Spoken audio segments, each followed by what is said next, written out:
The trial lasted 3 days. The courtroom in Mecklenburg County was packed. Our case had made the local news. People were fascinated by the drama of an abandoned child being sued by her birth mother.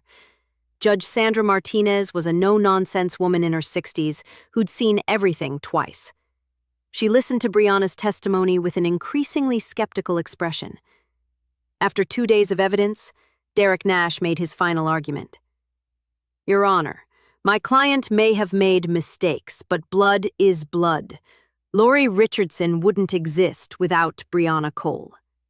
Judge Martinez removed her glasses. "Not in my courtroom, it isn't, counsel. Miss Cole voluntarily terminated her parental rights. Under North Carolina law, she has no more claim to this inheritance than a stranger on the street." Judge Martinez turned to Mason. "Mr. Patterson, I've reviewed your countersuit. Abusive process, intentional infliction of emotional distress, and fraud. Tell me why I shouldn't grant summary judgment in your favor right now." Mason stood, buttoning his suit jacket. "Your Honor, Ms. Cole has caused my client immeasurable harm. She waited until Vivian Richardson died to file this suit, knowing Lori would be grieving and vulnerable. She lied about her history, concealed the existence of another child she abandoned, and portrayed herself as a devoted mother when the evidence clearly shows otherwise. This lawsuit was never about family. It was about money, pure and simple." Judge Martinez nodded slowly. "Miss Richardson, would you like to address the court?" My hands shook as I stood. "Your Honor," I began, my voice steadier than I felt. "I don't hate Brianna Cole. I actually feel sorry for her." I looked at Brianna, really looked at her. She was crying again, but I felt nothing. No anger, no pity, just emptiness where she should have been. My grandmother, Vivian Richardson, wasn't perfect. She was tough, sometimes stubborn, always brutally honest. But she loved me with everything she had. She worked 2 jobs to send me to college. She taught me about compound interest when I was 12. She showed me what unconditional love actually looks like. My voice cracked, but I pushed through. Brianna Cole gave birth to me. Yes, that's biology, but Vivian Richardson made me who I am. This love. And she left me her inheritance because she trusted me to honor her legacy, to build on what she created, to pass it forward to the next generation. I turned to Judge Martinez. "This lawsuit has cost me $68,000 in legal fees. It's put the estate in probate limbo for 8 months. It's forced me to relive the trauma of abandonment over and over again. And for what? So a woman who didn't want me could try to profit from my grandmother's death." The courtroom was silent. Even the court reporter had stopped typing. "I'm asking this court to dismiss Ms. Cole's lawsuit with prejudice and to grant our countersuit in full, not because I want revenge, but because actions have to have consequences. You can't abandon a child and then sue them decades later. You can't weaponize the legal system for extortion. That's not how family works. That's not how justice works." Judge Martinez removed her glasses, cleaning them slowly. "Ms. Richardson, thank you for your testimony. Ms. Cole, I'm going to be blunt with you. This is one of the most frivolous lawsuits I've seen in 30 years on the bench." Derek stood up. "Your Honor, if we could just—" "Mr. Nash," Judge Martinez's voice was ice. "I'm dismissing this case with prejudice, meaning Ms. Cole can never refile. Furthermore, I'm granting the countersuit.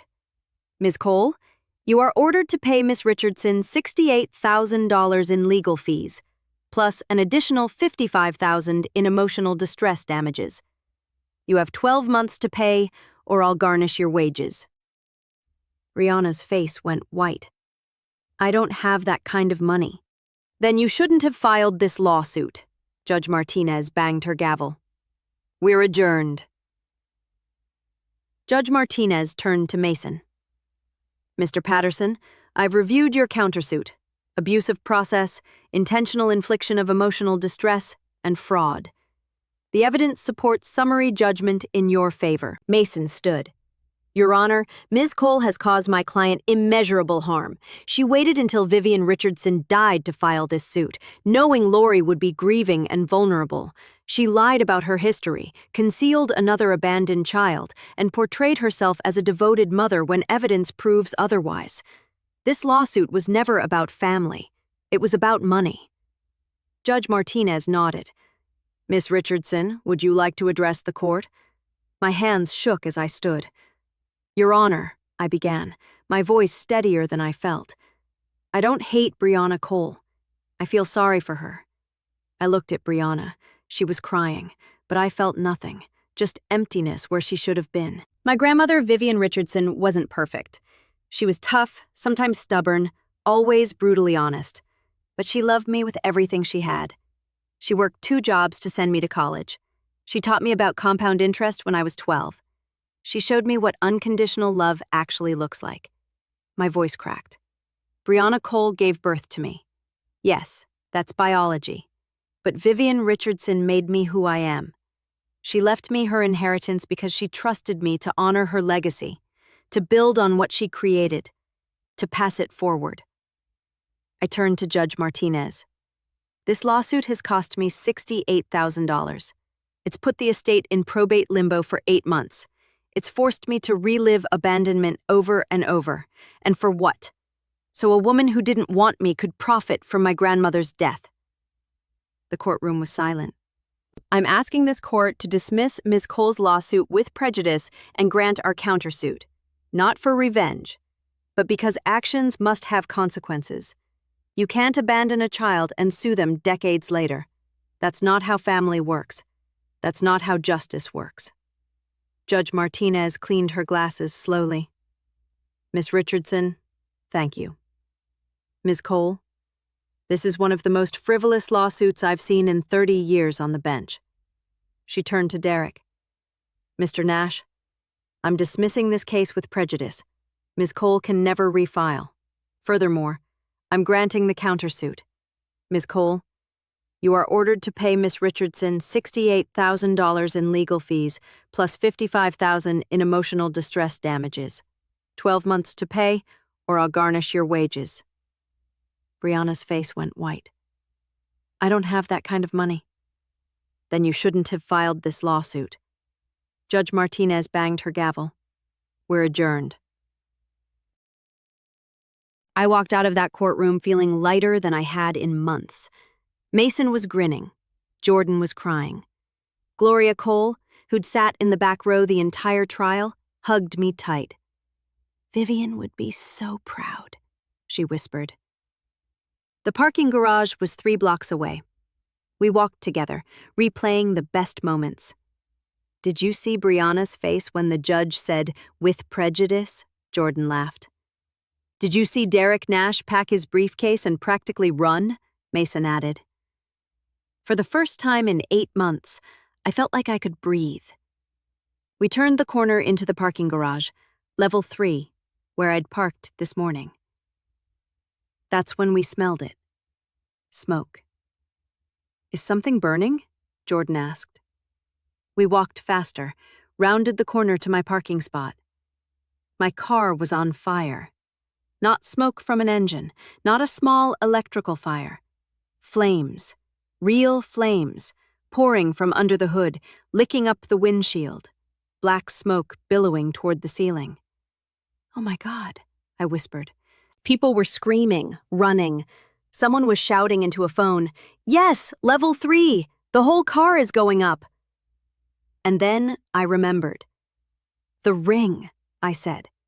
Jordan grabbed my arm. What? Grandma's ring, her wedding ring. I took it off during the trial, put it in the console. It's in there. My grandmother's wedding ring. The only piece of jewelry she'd ever cared about.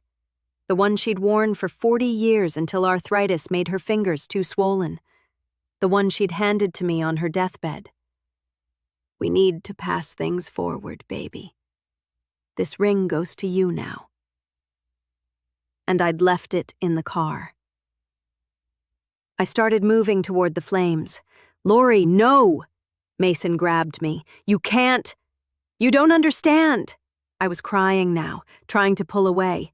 It's all I have left of her. A small explosion. The front tire blew. Everyone jumped back. Jordan wrapped her arms around me. Lori, stop. You'll die. You'll die and the ring will still be gone. I collapsed against her, sobbing, watching my car burn, watching the last piece of my grandmother turn to ash. Sirens approached, growing louder. Fire trucks pulled into the garage. Firefighters jumped out, moving with practiced efficiency. One of them, older, kind eyes, name tag said Mitchell, immediately started directing people back. Everyone needs to clear this level. The tank could blow. Move to the stairwells, now. Most people ran. I couldn't move. I was still staring at the flames, at the console where the ring had been. Another firefighter was unrolling hoses, calling out instructions to his crew. Dean Mitchell saw me, standing there, 20 feet from a burning car, not moving. He walked over quickly. Ma'am, I need you to step back, right now. My grandmother's ring is in there, I said. My voice sounded far away. Her wedding ring. It's in the console. I understand, he said gently, but if you go near that car, you won't make it back, and your grandmother wouldn't want that. I looked at him, this stranger in firefighter gear, with kind eyes that had probably seen this scene 100 times. She was all I had, I whispered. I know, Dean said, but she'd want you safe, not burned, not dead trying to save a ring.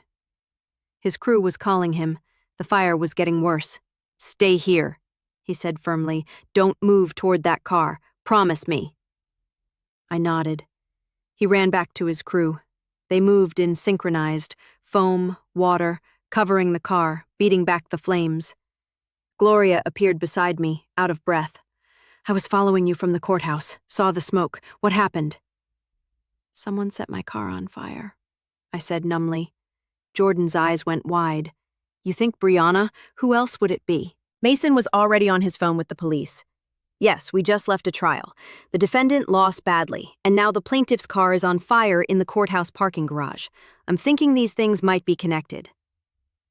Within 15 minutes, the fire was out. Within 20, the fire marshal had determined it was arson. Someone stuffed rags under the hood, he told the police, soaked them in accelerant, lit them up. This was deliberate. A security guard appeared. You folks want to see the footage? We've got cameras covering this whole level. We followed him to the security office. The police came too. The footage was damning. 2:47 p.m., right when we were in the courtroom, right when the judge was reading the verdict. A figure in a hoodie approached my car. Small, slight, moved quickly, looked around, lifted the hood, stuffed something underneath. A flash of light, a lighter, then ran. That's a woman, the detective said. See the way she walks? The security guard zoomed in, enhanced the image, pulled back the hood in one frame where she turned. Brianna. That's her, I said quietly. That's Brianna Cole. The detective was already radioing. Suspect is Brianna Cole. Last known address, University City. Approach with caution. She may be armed and is clearly unstable. Actually, another officer interrupted, pointing at a different monitor. She's right there. He pointed at a screen showing the garage entrance, level 1. Brianna, still in the hoodie, watching from across the street, waiting to see if the fire spread, if anyone got hurt, waiting to see me burn. Go, the detective said into his radio. Suspect is on foot, east side of the courthouse, gray hoodie. Apprehend now. We watched on the monitors as 2 police cars moved in. Brianna saw them, started to run. She didn't make it 10 feet. Officers grabbed her. She was screaming, fighting. She deserved it. She took everything from me. Everything. They cuffed her, read her rights, put her in the back of a cruiser. Through the monitor, I could see her face, twisted with rage, with entitlement, with the absolute conviction that she was the victim in this story. I turned away from the screen. Dean Mitchell found me sitting on a concrete barrier outside the garage. An hour later, after the police had taken statements, after the tow truck had taken what was left of my car, after Jordan and Mason had offered to drive me home a dozen times. But I couldn't move yet. "Hey," Dean said softly, sitting down beside me. "You okay?" "No," I said honestly. "I'm really not." He nodded, didn't try to fix it, just sat there. "You want to tell me what happened?" he asked. "The whole story?" So I did. I told him everything. About being abandoned at 3 days old, about Grandma Vivian raising me alone, about the inheritance and the lawsuit, about Brianna showing up after 28 years demanding money she never earned. I told him about the trial, about the evidence, about the second child Brianna had abandoned, about standing in that courtroom and finally saying everything I'd been holding in for months. "And then I walked out," I said. "And my car was on fire. She was in court when the judge ruled against her. So she left, came here, and tried to destroy the one thing I had left of my grandmother." "The ring," Dean said. "The ring." He was quiet for a long moment. "You were going to run into that fire. For that ring." "It was all I had left of her. But it wasn't," Dean said gently. "You have her properties, her legacy, her lessons, her love. The ring was a symbol, but she's still with you, in everything you are, in everything you do." I looked at him. This stranger who'd stopped me from running into flames, who'd sat with me while I fell apart. "Your grandmother wouldn't want you to die for a ring," he said.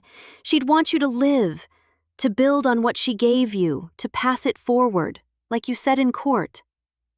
I nodded, tears streaming down my face. "She'd be proud of you," Dean said, "for standing up in that courtroom, for refusing to be extorted, for honoring her legacy by protecting it." "Thank you," I whispered. "Come on." He stood, offered his hand. "Let me buy you terrible coffee from the vending machine. You shouldn't be alone right now." Hafatal epilogue, same as before. Long-standing, 6 months later, I stood in Grandma Vivian's sunroom. My sunroom now. Looking at the wall where I'd hung her photo, the one from her 70th birthday. Smiling, proud, surrounded by the properties she'd built. The estate had finally cleared probate. The properties were mine. The investments were mine. The legacy was mine. Brianna had been sentenced to 3 years for arson. She'd serve 18 months with good behavior. I'd never responded to her letters from jail, never visited, never gave her another moment of my time. Gloria Cole, however, had become a surprising presence in my life. We met for lunch once a month, sharing stories about Vivian, navigating the complicated grief of loving broken people. I'd used $60,000 of the inheritance to establish the Vivian Richardson Scholarship Fund for foster children pursuing higher education. It felt right, honoring the woman who'd chosen me when she didn't have to. My phone buzzed. Text from Jordan. "Dinner tonight? I need details about your date with that fine lawyer from Mason's office." I smiled, typing back, "His name is Chris. And yes, he's fine. And yes, we can do dinner." Life was moving forward. The past would always be there. Brianna, the lawsuit, the fire, the abandonment. But it didn't define me anymore. I was Vivian Richardson's granddaughter, proud inheritor of her strength, her wisdom, and her unconditional love. And that was worth more than any inheritance. That was Lori Richardson. I'm Dean Mitchell, Station 47. That day at the courthouse parking garage, I responded to what dispatch called a vehicle fire, suspected arson. We get those calls more often than you'd think. But when I pulled up and saw Lori trying to run toward those flames, trying to save her grandmother's wedding ring, I realized something. Sometimes the fires we respond to are just the final spark on something that's been burning for years. Brianna Cole had been burning for 28 years, burning with resentment, entitlement, and rage. And when a judge told her she couldn't have what she wanted, she lit a match. She tried to burn Lori's car, destroy the last piece of the grandmother who'd raised her, punish her one final time for setting a boundary. But here's what Brianna never understood. You can't burn down someone who's already been through fire. Lori was abandoned at 3 days old, raised by a grandmother who built an empire to give her a better life, sued by a woman who claimed to be family but acted like a stranger. And when she stood up for herself, when she refused to be extorted, her car got torched. But she didn't break. She didn't fold. She didn't give Brianna what she wanted just to make the pain stop. Because Vivian Richardson had taught her something powerful. That family isn't about blood. It's about who shows up, who stays, who loves you when it's hard and inconvenient and costs something. If you're holding boundaries with toxic family right now, if someone's making you feel guilty for protecting yourself, hear this. You're not wrong. You're not cruel. You're not selfish. You're doing what Lori did. You're honoring the people who actually loved you by refusing to reward the people who didn't. Brianna tried to burn Lori's car, but she couldn't burn what Vivian built. That legacy of love and strength and choosing family over biology, that's fireproof. If Lori's story resonated with you, share it with someone who needs to hear it. And if you want more stories from Station 47, hit that subscribe button. Stay safe out there.